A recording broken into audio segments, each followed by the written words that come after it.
অত সোজা লাগে। এই প্রেম বায়ু আমার অশ্বিন প্রসাদ বলতেছিল কেমন। আমি একটা ছোট করে একটা আলোচনা করি, সবাই করছে আমি একটু করতে হয়, না হলে খারাপ লাগে, তাই না? এই অশ্বিনী গোসাই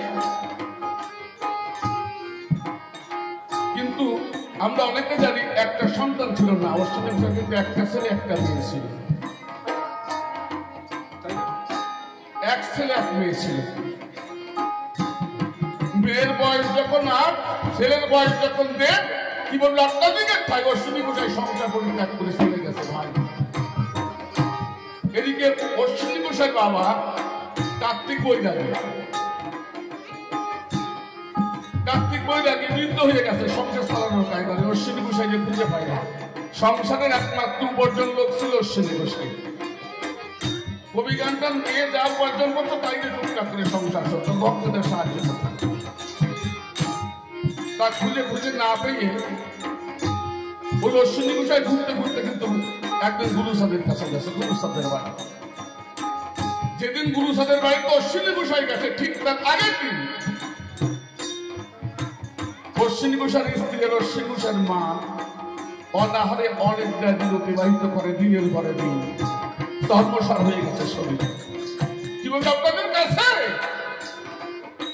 যখন গুরুসাদের কাছে গেছে গুরুসাদ চিনতে পারছে না। গুরুসাদ পরে বর্ণনা, আমা তোমরা কারা, আমি যে তোমাদের চিনতে পারছি না। যখন পরিচয় গেছে কি বলবো আপনাদের কাছে, তখন গুরুসাদ চিনতে পেরে বলছো মা তোদের কি অবস্থা, আমরা চিনতে পারছি। যখন এমনি ভাবে কথোপকথন হয়, সত্যবাবা শুনতে পায়, সত্যবাবা বাইরে এসে দেখতে পায় অশ্বিনী গোসাইয়ের স্ত্রী আর তার মা ছোট ছোট দুটো বাচ্চা রয়, ডেকে ঘরে নিয়ে গেছে। আয় মা, আগে দুটো সেবা কর, তারপর তোদের কথা শুনবে। সেবা শান্তি করার পরে ঠাকুর আমার ডাকতে বলছো মা এসছিস যখন, বাবা যখন নাই আমি তো সব বুঝতে পেরেছি, আমাকে তো সব বলেছিস। বলতে গেলে আমি সংক্ষেপে বলছি আর কি। সম্পূর্ণ ঘটনাটা অশ্বিনী গোসাইয়ের ঘটনাটা খুলে বলেছে গুরুচাঁদ ঠাকুরের কাছে। গুরুচাঁদ ঠাকুর করছে বর্ণনা, আমার চাঁদির থেকে যা আর বাড়ি যাস না। দেখেন প্রতিভক্তি সংসারিক নারী কাকে বলে। অশ্বিনী গোসাইয়ের স্ত্রী ডাকতে বলছে না বাবা, আমার দেওর আছে, কাজের সন্তানে বাইরে গেছে, না জানি কোন সময় ফিরে আসে, সে আমার অনাহারে থাকতে হয়, তাই তোমায় করি বর্ণনা আমরা থাকবো না। যথা পরিমাণ চাল ডাল দিয়ে অশ্বিনী গোসাইয়ের বাড়িতে গুরুচাঁদের কাছ থেকে বিদায় নিয়ে বাড়ি আসে। অনেকদিন অশ্বিনী গোসাই গেছে। যখন মা ডাক দিয়েছে অশ্বিনী গোসাইকে দেখে ডাক দিয়েছে, আয় বাবা কতদিন খাস না দুটো খেয়ে নে। সবে খেতে বসেছে। আমার গুরুচাঁদ এমন এক ব্যক্তি ছিল, তার কাছে আদর্শ বড় ছিল। সে কোনো যুক্তি তর্ক পছন্দ করতো না, অলৌকিকতা পছন্দ করতো না, এই গামছাওয়ালা গোসাই পছন্দ করতো না, জীবিত না। আমি যে কটা বই পড়েছি কোনো বইতে পাইনি কোনো গোসাই পাগল গামছা পরে কোনো সবাই গেছে। গুরুচাঁদ ঠাকুর ডাক দিয়ে বলছে অশ্বিনী তুই বলিস কি বারান্দায়? বলছে বাবা মা দুটো খেতে দিয়েছে, তাই সেবা করছে, অনেকদিন খাই না। বলছে অশ্বিনী আমার কথা নেবে, খাওয়ার এখন উঠে পারি যাবি, তুই আমার মায়ের হাতে সেবা খাস, আর আমার মা অনাহারে অনেক দিন অতিবাহিত করছে, যা বাড়িতে যা। সত্যবাবা মা ডাক দিয়ে বলছে তুমি বলো, সবে ছেলে দুটো খেতে বসেছে, ওকে দুটো খেতে না, বলছে না খেতে হবে না, যা ফিরে বাড়ি যা, বাড়ি যাতে আমার বাড়িতে কোনোদিন আসবি না। অশ্বিনী গোসাই মনের দুঃখে গান গাইতে রওনা হয়েছে। কি গান ধরেছে? তোমাকে বাসিব ভালো, এই যে গানটা আমরা গাই, গাইতে গাইতে একতারা বাজিয়ে শুরু, মাঠ দিয়ে হাঁটা শুরু করেছে।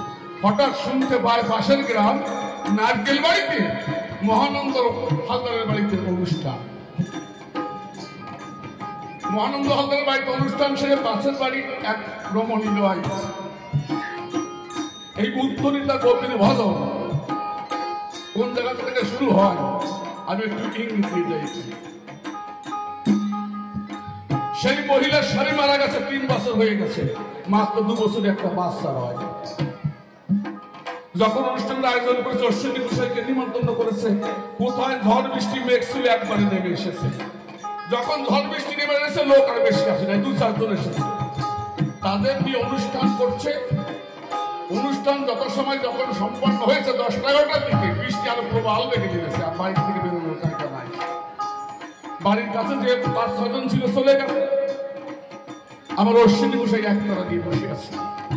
রাত যখন 12টা বেজে গেছে, ওই রমণী সর্বাঙ্গের বসন প্রায় পরিত্যাগ হয়ে অশ্বিনী গোসাইকে ডাক দিয়ে তাকে আলিঙ্গন আর কামনা বাসনা পূরণ করার অর্থে ডাক দেয়। কি বললো আপনার দিকের কাছে? অশ্বিনী গোসাই দুটি চোখের জলে আমার হরিচাঁদকে স্মরণ করেছে, গুরুচাঁদকে স্মরণ করেছে। স্মরণ করে এক এক করে 4খানা গান শেষ করেছে। যখন চতুর্প্রহর নিশি এসে গেছে, 4খানা গান ধরেছে। ওই মা দেখতে পায় অশ্বিনীর মধ্যে আর অশ্বিনী গোসাই নাই। অশ্বিনী গোসাইয়ের মধ্যে অশ্বিনী গোসাই নাই, দেখতে পায় হরিচাঁদ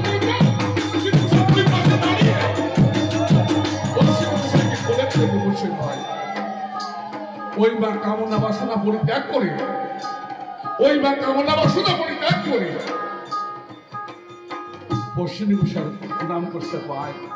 বলছে বাবা, হরিকে কিভাবে ভজনা করলে পাওয়া যায় আমি জানি না, তবে আজ তোমাকে ভজনা না করেও কামের মধ্যে থেকে তোমাকে আমি পেলাম। কোটি কোটি প্রণাম তোমার পায়ে, চিরজীবন আমি তোমার স্মরণ রাখবো। তাহলে কামের মধ্যে থেকেও দেখেছেন পাওয়া যায়। তাহলে এই উদ্ধরিতা গভীর ভজন উদ্ধরিতাটা কোথা থেকে আসে? আর গুরুচাঁদ কোন মার্গের ভক্ত হলে পারে, কোন সাধনার বলে বলতে পারে হরিচাঁদ যে আমি তোমায় করি আশীর্বাদ? এই ব্যাখ্যাটা একটু শুনবো।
আমরা বলি ভগবানের ছেলে ভগবান গুরুচাঁদ, তাই না? কারণ এই ঐশ্বর্য সুখ পরিত্যাগ করতে হয়। কেমন? দেখুন, আমার হরিচাঁদ যেদিন দেহ রাখবে কিছু সময় মুহূর্তে কয়েকটা বাণী বললো, বাণীগুলো বলতে গেলে অনেক সময় লাগবে। যাই হোক, বলে কি হচ্ছে, কোটি সূর্য সমপাতি শ্রুতি গুরুচাঁদ কবি লাগিল তার মুখে, শক্তি পেয়ে গুরুচন্দ্র শোভে যেন পূর্ণচন্দ্র উঠিল ভূতুণ্ড মহাকাশ করে। শক্তি পাচ্ছে, হর হরি ভিন্ন দেহে কলুষ নাসিতে চাহে চাই তুমি জানতে মহাবীরান হলো গোলকের গুপ্ত নাম বিলাইতে ধারাটা মহেশ্বর মহাগ্রাম তাই নিয়ে গেল গোলকের যে গুপ্ত ধাম অর্থাৎ এই হরিবোল এই অনন্ত কোটি বিশ্বব্রহ্মাণ্ডে আমি বিশেষ করে বলবো আমার ব্যক্তিগত মত যেটা গীতা ভাগবত বাইবেল রামায়ণ মহাভারত যাই যে কোনো শাস্ত্র বলে সমস্ত শাস্ত্রে সার বস্তু মাত্র এই দুটো কথা সমস্ত শাস্ত্রের সার তাই না এই হরিবোল যত শাস্ত্র পৃথিবীতে সৃষ্টি হয়েছে সব শাস্ত্রের সার এই হরিবোল দুটো অক্ষর তাই কি বলছে ও মন রে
বয়সী